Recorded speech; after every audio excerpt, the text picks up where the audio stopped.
அஸ்ஸலாமு அலைக்கும் வரஹ்மத்துல்லாஹி வபரகாத்துஹு. உண்மையான இறை நம்பிக்கையாளன் யார்? உண்மையான ஈமானுடைய அடையாளம் என்ன? இது குறித்தான ஒரு சிறிய நபிமொழியை உங்களுக்கு முன்னால் பகிர்ந்து கொள்ள ஆசைப்படுகின்றேன்.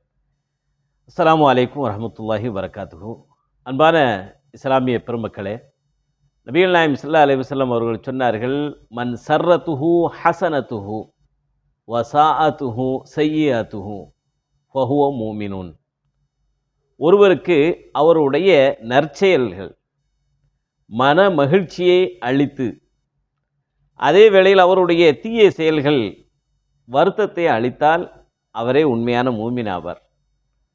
இந்த ஒரு ஹதீஸில் நபிகள் நாயகம் ஸல்லல்லாஹு அலைஹி வஸல்லம் அவர்கள் மிகப்பெரிய ஒரு ஈமானுக்கு, உண்மையான ஈமான் இறை நம்பிக்கை ஒருவரிடத்தில் குடிகொண்டு இருக்கிறது, இறை பக்தி பரிபூர்ணமாக ஒருவரிடத்தில் இருக்கிறது என்பதற்கான அளவுகோல் இந்த ஹதீஸில் இருக்குது.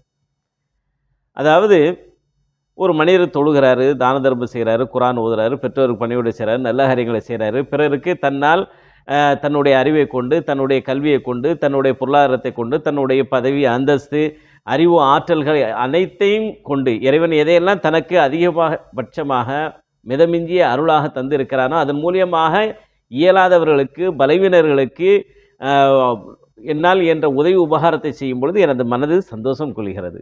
அதே வேளையில் நான் என் மூலியமாக, என் நாவின் மூலியமாக, கரத்தின் மூலியம், என்னுடைய பதவி, என்னுடைய கல்வி அறிவு மூலியமாக பிற மக்களுக்கு நோவினை, தொல்லை, கஷ்டத்தை, மன வருத்தத்தை, கவலையை, துன்பத்தை நான் அளித்தேன் என்று சொன்னால் அது எனக்கு மன வேதனை தர வேண்டும். எனது குற்றமுள்ள மனசு குறுகுறுக்க வேண்டும். எனது மனசாட்சி என்னை சாகடிக்க வேண்டும். ஆனால் அதையெல்லாம் பற்றி நான் செய்த தப்பை என்னை மனவேதனைக்கு ஆளாக்கவில்லை என்று சொன்னால் என்னுடைய ஈமான் பலகீனப்பட்டு போயிருக்கிறது. என்னுடைய கடவுள் நம்பிக்கை பலவீனப்பட்டு போயிருக்கிறது.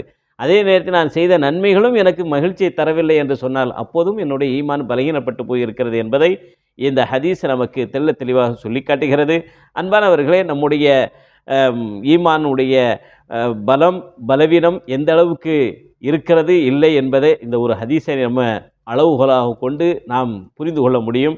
ஆக அன்பானவர்களே, மார்க்கம் சம்பந்தமான எந்த ஒரு சந்தேகமாக இருந்தாலும், தெளிவுகளாக இருந்தாலும், என்னுடைய ஸ்க்ரீனில் தெரியக்கூடிய வாட்ஸ்அப் நம்பருக்கு நீங்கள் கால் பண்ணுங்கள், அல்லது டிஸ்கிரிப்ஷனில் கொடுத்துருக்கக்கூடிய நம்பருக்கு நீங்கள் உங்களுடைய கேள்விகளை எனக்கு அனுப்பினால், மெசேஜாக அனுப்பினால் அதற்கான பதில்களையும் எனது தளத்தின் வழியாக உங்களுக்கு பதிலாக தரப்படும் என்பதையும் இந்த நேரத்தில் சொல்லிக் கொள்கின்றேன்.